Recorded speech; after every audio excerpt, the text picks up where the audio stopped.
Et si chaque problème dans votre vie était en réalité la solution déguisée? La loi de polarité du Kybalion va complètement changer votre façon de voir vos difficultés. Préparez-vous à découvrir votre pouvoir caché de transformation. Le quatrième principe hermétique du Kybalion est le principe de polarité. Après avoir appris que tout est esprit, via le mentalisme, que tout est en correspondance et que tout vibre, nous découvrons maintenant que toute chose possède deux faces. Voici une citation du Kybalion. Tout est double, toute chose possède deux pôles, tout a son opposé. Les semblables et les dissemblables ont la même nature. Les contraires sont identiques en réalité, seulement différents en degrés. Les extrêmes se touchent. Toutes les vérités ne sont que des demi-vérités. Tous les paradoxes peuvent être conciliés. Ce principe est l'une des clés les plus profondes de la sagesse hermétique, car il révèle que les contraires ne sont pas des réalités séparées, mais des manifestations d'un même continuum. Le Kybalion enseigne que le chaud et le froid ne sont pas des entités distinctes, mais des degrés d'une même chose, la température. La lumière et l'obscurité sont des variations d'un même phénomène. L'amour et la haine appartiennent au même spectre émotionnel, simplement polarisés différemment. En d'autres termes, les opposés sont identiques en nature, mais différents en intensité. Le sage hermétiste apprend à passer consciemment d'un pôle à l'autre, à transmuter ses états intérieurs. Celui qui comprend la polarité ne se laisse plus piéger par les extrêmes. Il devient maître de son équilibre intérieur. Les enseignements attribués à Thoth, dieu égyptien de la sagesse, insistaient déjà sur la complémentarité des forces opposées. Le soleil et la lune, le jour et la nuit, la vie et la mort.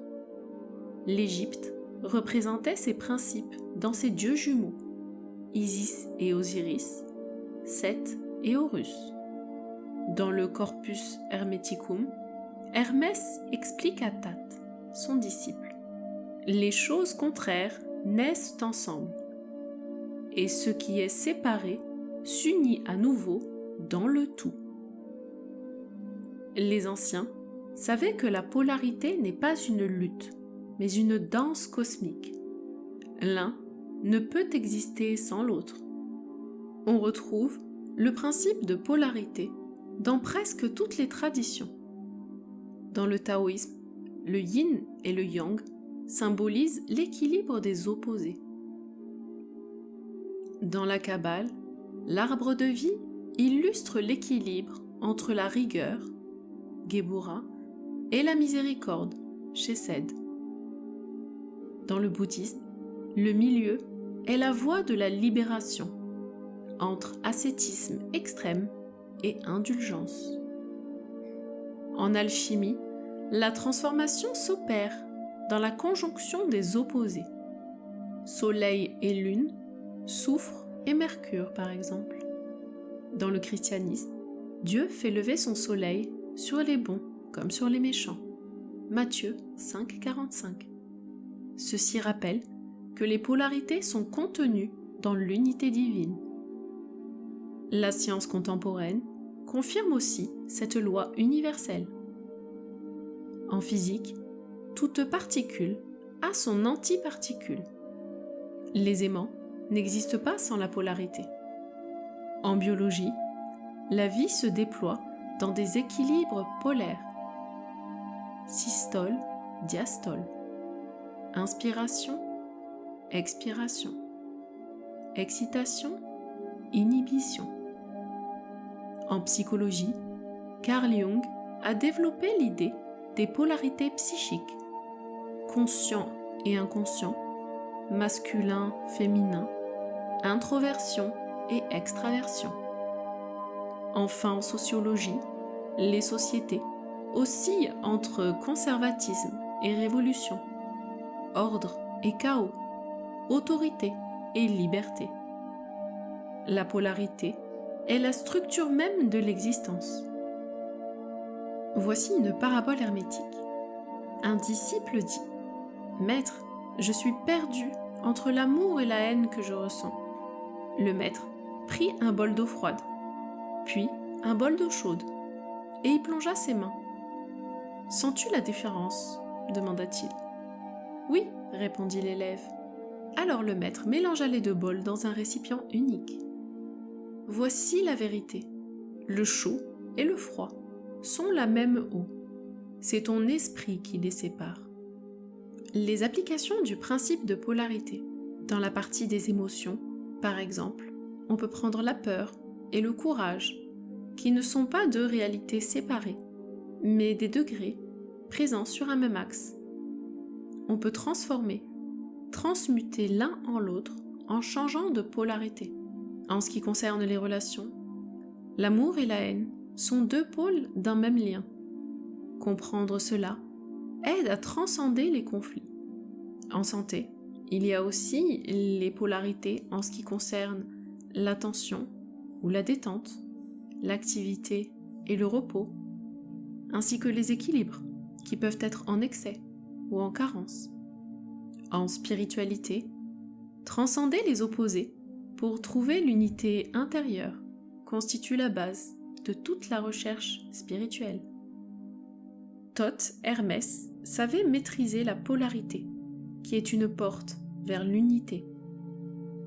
En Égypte, les prêtres enseignaient que la lumière et l'ombre sont nécessaires à la germination d'une graine. Hermès enseignait que le bien et le mal sont des perspectives et que l'initié apprend à dépasser les jugements relatifs pour voir la totalité.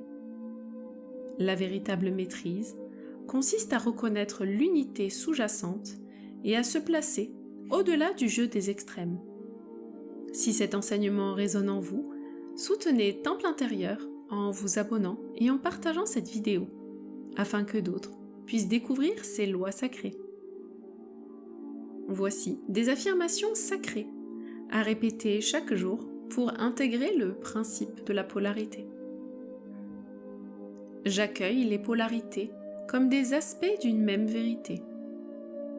J'apprends à transformer mes états intérieurs en changeant de pôle. Je vois l'unité au-delà des contraires. Les extrêmes en moi se rejoignent dans l'harmonie. Je suis l'équilibre au centre des polarités. La lumière et l'ombre en moi se complètent dans l'unité. Je trouve la paix en intégrant les opposés. Voici les pièges à éviter. Il est facile de se figer dans un extrême et croire qu'il représente la totalité. Il s'agit donc de ne pas rejeter une polarité au lieu de l'intégrer. Croire que l'équilibre signifie une neutralité passive est aussi un piège. L'équilibre est un état actif de conscience. L'équilibre signifie que l'on a intégré les deux parties d'une même polarité. Autre parabole hermétique. Un maître conduisit son élève dans une clairière ensoleillée. Il lui dit « Regarde ton ombre, elle s'étend derrière toi parce que la lumière brille devant. » L'élève demande « Dois-je rejeter l'ombre ?» Le maître répondit « Non, car sans lumière, il n'y aurait pas d'ombre, et sans ombre, tu ne connaîtrais pas la lumière. L'un ne peut exister sans l'autre. Cherche le soleil, et l'ombre suivra naturellement. » Les initiés savaient que la polarité est une porte vers l'unité. En Égypte, les prêtres enseignaient que la lumière et l'ombre sont nécessaires à la germination de la graine. Hermès enseignait que le bien et le mal sont des perspectives et que l'initié apprend à dépasser les jugements relatifs pour voir la totalité. La véritable maîtrise consiste à reconnaître l'unité sous-jacente et à se placer au-delà du jeu des extrêmes.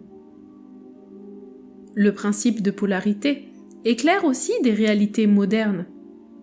L'humanité navigue entre le virtuel et le réel, intelligence artificielle et sagesse humaine. Ce sont deux pôles qui doivent actuellement s'équilibrer. En psychologie, on peut constater des états de stress ou de repos, le conscient et l'inconscient. Et les thérapies modernes invitent à trouver l'équilibre. En politique, les civilisations alternent entre périodes d'ordre et de chaos, illustrant la polarité collective. En art et en philosophie, la beauté naît souvent de la tension entre les opposés, ombre et lumière, ou encore tragédie et comédie. Chaque humain porte en lui des contradictions apparentes, mais qui participent à son évolution. En conclusion, le principe de polarité enseigne que les contraires sont complémentaires et que la sagesse réside dans l'équilibre. Mais cette loi conduit naturellement à la suivante, le principe du rythme. Car si tout est polarisé, tout oscille entre ces deux pôles, comme une pendule passant d'un côté à l'autre. Ainsi s'achève l'étude de la 4e loi universelle du Kybalion, le principe de polarité. Merci d'avoir médité avec Temple intérieur. Abonnez-vous et activez la cloche pour recevoir les prochains enseignements sacrés.